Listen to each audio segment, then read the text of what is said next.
Hey everyone, my name is PJ Medine. I play guitar in the band Breakthrough, and today I'm going to do something kind of fun. My brother Sean, who's the drummer in the band, was recently given a bunch of guitar pedals. So today we're going to use those pedals plus gear that I've demoed on this channel to build him a board.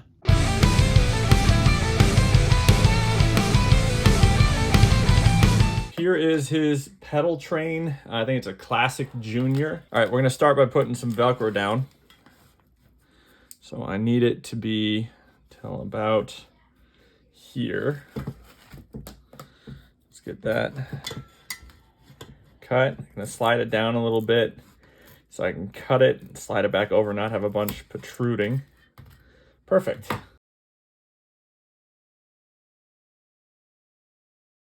By the way, my brother knows that I'm working on his pedal board, but he thinks that I'm just using the pedals and the daisy chain power supply that came with his board, but I'm planning on doing a little more than that.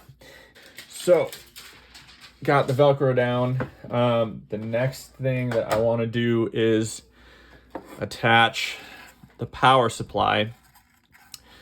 This is the Legato MPP10. I did a demo of this pedal a little while ago. If you want to check it out, go ahead over to my channel. One of the things that I think is particularly cool about this power supply is that it has a USB out for charging mobile devices or other things you might use with your rig. For instance, I have the Moore Prime P1. This thing is awesome. You can download different preamps, cab sims, effects, and all sorts of things. You can save 4 different patches to this and then switch back and forth between the patches using the wireless controller here.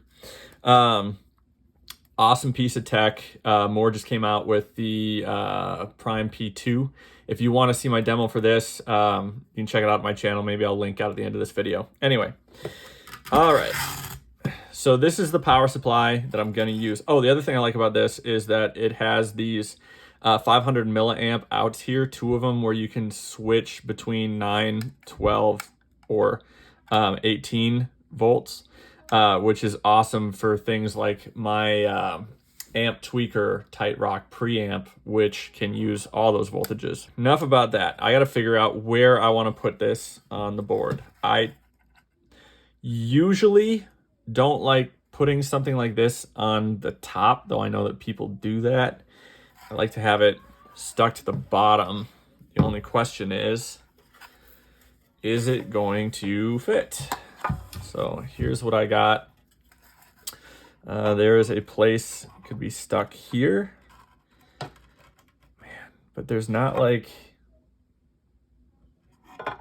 doesn't fit in between there. I only have about this much space here to stick this thing. Suppose I could put it maybe a little bit between. Let's see. And the question is, if I put it there, can I even get power cables to fit? Here's a power cable. Man, that'd be tight. You'd have to take it off. This way, no. And then just to get the regular end of the power supply, which looks like that, in there, it's not going to work that way. So I think I'm going to have to put this on the top. So the question is where? I'm guessing probably up over here. Let's start with it being up here. Now, do we have the power supply come up? So no. So let's put this over here like that. And the power supply will have to come up from the side and go there. Well, that's what we're gonna do for now. Okay, let's see what pedals we have available. We have a Keeley Electronics Compressor Plus, a Wampler Ethereal Delay and Reverb. Ooh, this is the one of the ones that I gave him. And another pedal I have demoed on this channel. It is a Flamma FC15 flanger, a Carcosa a DOD Carcosa fuzz, a Wampler hot wired. We have the Licado loop station. If you have spent any amount of time taking a look at gear on Instagram and YouTube, you have likely seen one of these.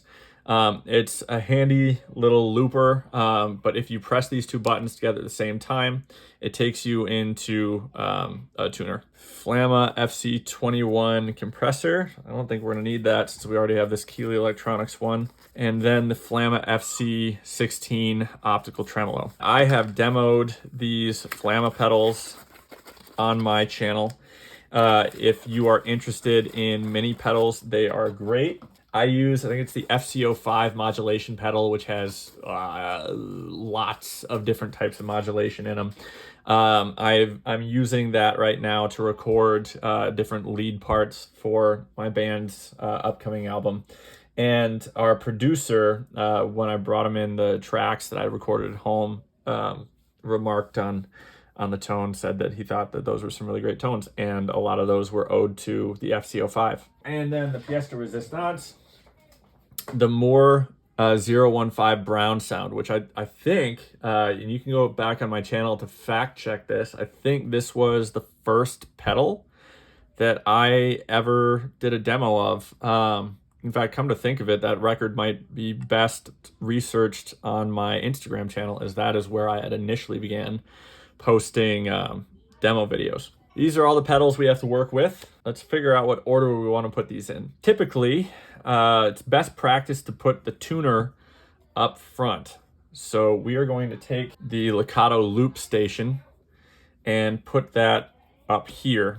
We have the tuner, and then we are going to do the distortion overdrive pedal, and then we'll do the fuzz, and then we'll do the preamp.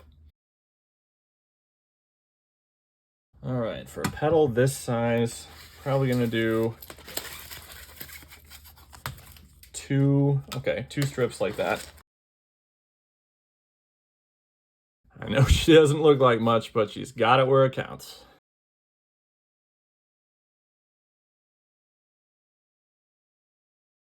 All right, that should work great. Let's try that. Now, if any of you have thoughts on whether or not your distortion and overdrive should go before or after a fuzz, let me know. As I've said on this channel before, I'm not a huge fuzz guy. I'm not a big fan of fuzz. I tell you what though, a really great fuzz, given I have not tried this one yet, but a really great fuzz that I have used and enjoyed was the Renzo Sound Winter Fuzz, which offers a lot of great functionality for a really affordable price with great quality tone. And with music equipment, you kind of get what you pay for a lot of the time. But Renzo Sound is one of those brands where you get so much more functionality than you actually wind up paying for in the end. And you can check out that demo on my channel. It's one of my more recent ones. Next up, after that stuff, we have, let's do the preamp now. I like to have a preamp down towards the bottom where it's easier to access. I'm going to put this, should go here. I don't know if you guys ever run into this issue where like you plug in your patch cables and the tension from the direction it's pulls the pedal so it's not entirely straight. So a trick I use in that instance is I figure out what direction the pedal is being pulled. And then I kind of move the pedal off in the opposite direction so that the tension will actually pull it straight. So we got that. Ooh, you know what I forgot to do? I forgot to put in the compressor, and that should actually go before the preamp. All right, so let's get that in there. This will go here. Hopefully you're learning something today. Hopefully this isn't just a terrible rambling video. This is my first one of this nature, so we'll see whether or not I suck. Again, offset it so that the tension would kind of pull it into place. Now we have the preamp. Should be able to use some of his patch cables. on account of the fact that there's a little wall that comes down underneath there, makes it tough for this patch cable to fit well. So we're gonna have to do it the old-fashioned way like this. And that'll give him space to kick on the clean channel without worrying about turning on his compressor. What do we want to do first? Let's do tremolo before flanger. Flanger affected by tremolo actually probably wouldn't sound terrible. And just in case you're wondering, the Moore 015 preamp does have a cab sim feature on board. Ideally, when you have a pedal board that has a preamp pedal, you have another pedal last in your chain that has a cab sim. It's not like the worst thing in the world if that's not the case, but I just want to make sure you understand why I'm doing this the way that I'm doing this, because these are the pedals that we have available to use. But there is technically a better way to do this. This cable's really short, so that one will fit in there just fine. Then the last pedal we have in line here is this ethereal reverb and delay. Let's do that. Let's see how low down we can get this. We can get it to about there. I have to use a 90-degree cable for running out of his board. I'm just gonna get these plugged into power, and then we'll get this thing plugged in and see what it sounds like. We're back, and as you can see, some decisions were made. Firstly, I chose a better camera angle. Second, instead of having both the modulation effects after the Moore 015 preamp cab sim, I decided to move the flanger before, because when it was after and it was turned on, it added distortion to the signal, which isn't cool. You don't want distortion after your preamp cab sim, because it's just, it's not a good time. So moved it ahead, and I think it sounds better now. So let's walk through what I got here. So I am using a Music Man JP7, which comes with a DiMarzio Crunch Lab in the bridge position and a DiMarzio liquefier in the neck position. I am in the neck position right now, and this is the clean channel on the Moore 015.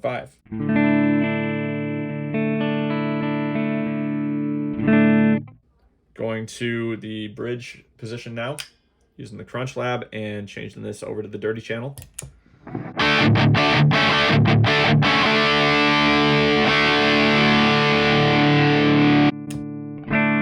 Let's check out the Wampler hot wired overdrive.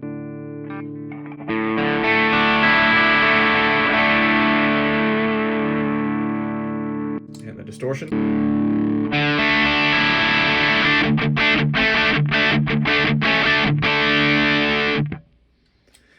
Then the Carcosa fuzz.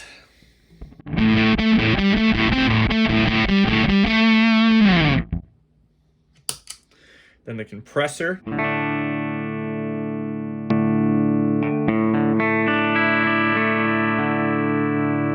Got a good slammed sound going on with a little bit of a boost so that my brother can use that to boost his dirty channel, almost creating like a lead channel.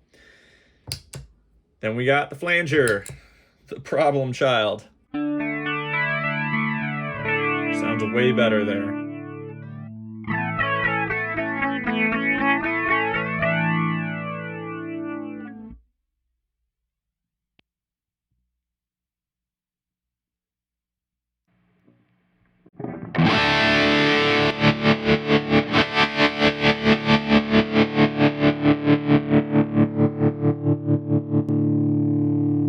Back to the clean channel for this.